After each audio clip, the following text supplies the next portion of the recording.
Hello, YouTubers. Joe and Paul here on Joe's machine this time. Uh, well, and we have to specify that because Paul's got his own machine now. And we're in portal mode. Well, yes, and from time to time. Well, we're not doing the Cinerama two machine technique today. That was just an experiment and just kind of an homage, as the French would say, to the Cinerama technique. It was fun doing it though. Yeah, well, and particularly after, that whole nonsense day of having to thrash around and get software to work and this, that, and the other. Anyway, so here we are on the evening of Friday, July the 11th. And Paul's been home here about an hour and 15 minutes or so. And I spent my day watching the little... Abner? No, watching these little spheres, these robotic spheres fly around on the space station. Oh, that junior high school or high school. Well, high school college, and one of them was from New Albany, Ohio. Now, they had a certain degree of success. I didn't watch it through to the end, but it was fun to watch. The dynamic. You had the folks in MIT, and you saw them on the web, and you saw the folks over in Germany from the European Space Agency. You saw them on the web, and there was some guy at MIT. He had these huge hoop earrings on, and he wouldn't shut up. Just shut up for a bit, guy, and let us watch. But he wouldn't do that. And you see these little bowling balls move around. Now, I think the red sphere. Bowling balls flying in space. Yes, bowling balls flying in space. But I think the red bowling ball was. It's like the luck of the draw. It's like drawing a racehorse where it's like the folks that got assigned the red bowling ball. I think they got a bum deal. Nonetheless, on the other hand, in the final sort of heat on one of these things, the folks running the red bowling ball sphere won. So it was very interesting to watch that. And over time, it was very interesting to watch the astronaut dynamics because they had two of them. You had Chris Hadfield in there, and you had the American guy. I can't remember his name right now. Commander. Yeah, well, the commander of the mission right now. But, it was Tom Marshburn and it doesn't matter. In any case, these guys were setting these spheres up. And over time, it became clear that, one, they're going to somewhat run out over time. But the commander said, we're just going to finish this because these guys have put a lot of time in this. We're going to finish it. But the atmosphere over the afternoon became one of which, very much like 15-year-old guys hanging around in their bedroom. Whack off time. Well, they didn't quite get into whack off time, but certainly they were approaching mental whack off time. In terms of what was going on. And they were clearly having a lot of fun. And it's fun to see people having a lot of fun. I mean, if you've got to be blasted up in, this little tiny can to zoom around the Earth for 6 months, at least from time to time you ought to have some fun. So that was kind of interesting to watch for a while. It was delayed for a bit. It was delayed. I was horsing around trying to look for it, and it was delayed. And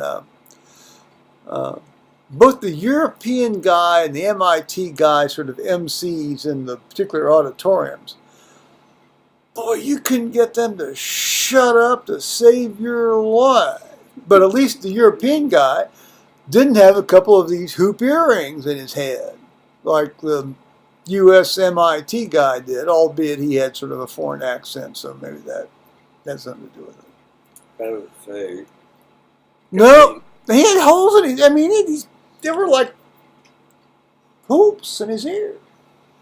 Right around this size. Yeah, about that size. It was very surprising. In any case, so I watched. See a shrink. I watched that. Then I watched this French movie on YouTube. Fortunately, with subtitles because I don't know French, but I kind of like to listen to it because eventually enough of that stuff seeps in your head. Maybe you might get a certain understanding of it. And it was a 1999 movie, and it's got like, you know, all you need is love, or there is love, or but for the question of love, or some French philosophical phrasing of the problem, and it had to do with, you know, guys coming out or not coming out, or the parents getting upset, or wanting to banish everybody in the outer dark. It was one of those things, but it was worth watching for an hour and a half, and then I talked to my ex-wife. And she told me about all the stuff she had read in Clem's Dispatch about various topics, and all the various politically correct received wisdom, you know, say everything in one sentence solutions to all the problems. And I bet that just made your day. Well, I was being patient. I was being patient. You know. Was she? Well, you know, I wasn't trying to interrupt her, she says I continually try to do, so she seemed to be happy to chatter on. And that was fine. And so a more or less civilized exchange on that.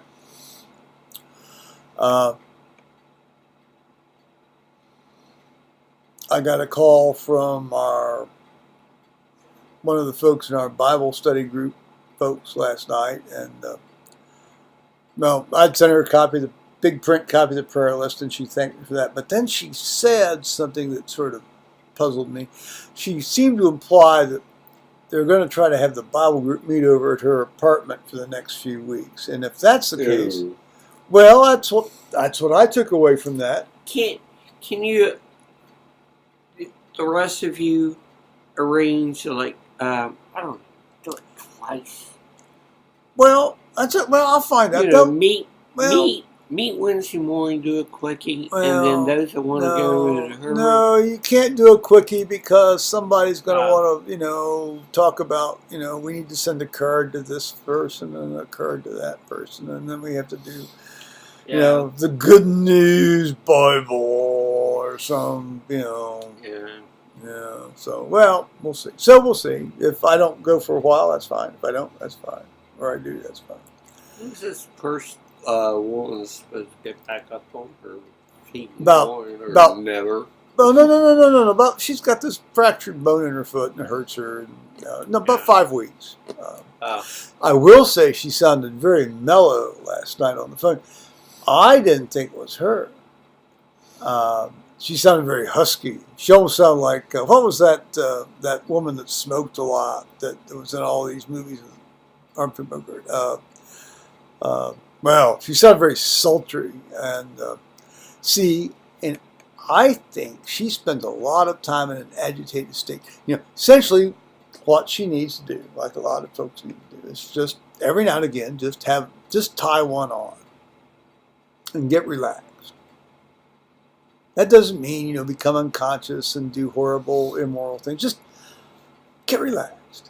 It was like when my mother, on the 3 or 4 occasions in her life, consented to have a little alcohol. My dad would give her a daiquiri. Now, this wasn't like a daiquiri like you buy at, you know, one of these hotels that have, you know, it's about like this tall.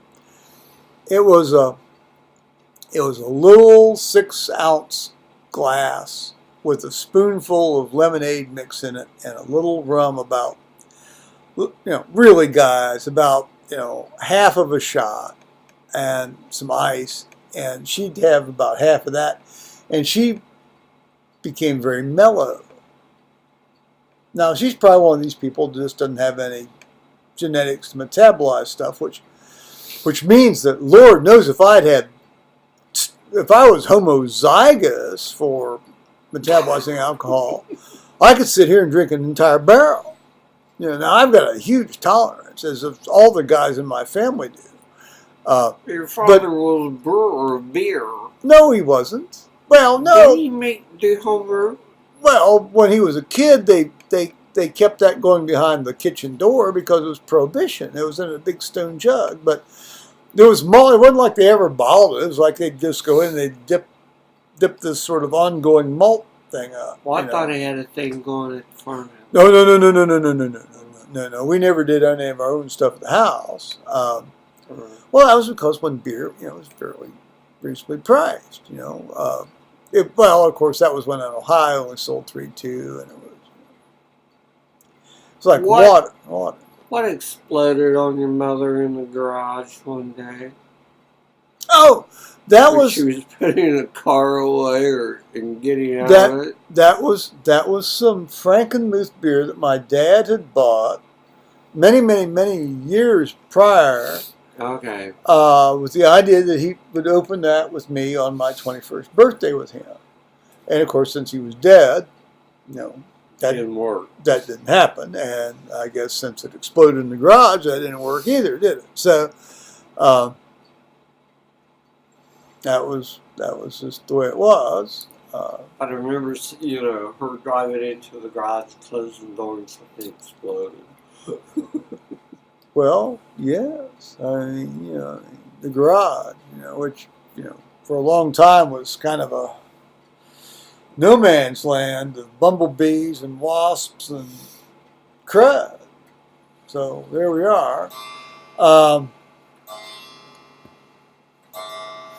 So let's see. So we've gotten up. Well, so I talked to and then Paul got home and he was discussing today how somebody had stuffed a jam rag down the drain in the hotel and caused some water back up and all that. So it was a very lively day there. Laundry room flooded. Yeah, well, see, he had to swing into action and save the day, and that's good. Well, I mean, that's what he's there for, isn't it? He's the guy. He's at the hotel. He's saving the day. And now I spent the day in between all this stuff. I was doing some garbanzo beans, also known as chickpeas, and some lentils. And I chopped up some residual ham, and I put some bacon in. And Paul brought home these great sort of, omelette-y eggs with ham and peppers and stuff in it. So we're going to have a little mix mash of that for supper tonight. The hotel guests make tortillas, what they use, scrambled eggs. If that will give you an idea of what the hell is in them. Well, yes, and they're very good. And God bless the particular hotel in which he works, because essentially, as I said, we're coming up now on almost over a year and a half of not having to buy any substantive food. So, we're getting close to. This will be 21 will be 2. This will be your second year, yeah. So over almost 2 years, yeah. So that's great, and the amount of food that gets thrown away. Can you imagine the amount of food that gets thrown away and wasted in this country? It's appalling. I think we've had our little say for the day. Now, maybe Paul will get on his machine here and have a further say, but yeah, I need to check my email. Yeah, Paul needs. I didn't do that yesterday. That's right. No, he needs to get into the swing and the routine of things. Got the burps. Well, that happens. That happens. Can't So have 4 beers. Well, or even no beers. I mean, sometimes you get the belches, don't you? The guy at MIT today that was emceeing this spherical event was caught in a sort of a B-roll shot picking his nose. Maybe he was going to hang the thing on his earring as an extra bauble or something. So who knows? All righty, so we're going to sign off now and say, let's see, get down here to the green black square. We'll say, should we say bye-bye, Paul? All right, see you later, guys. Bye-bye, guys.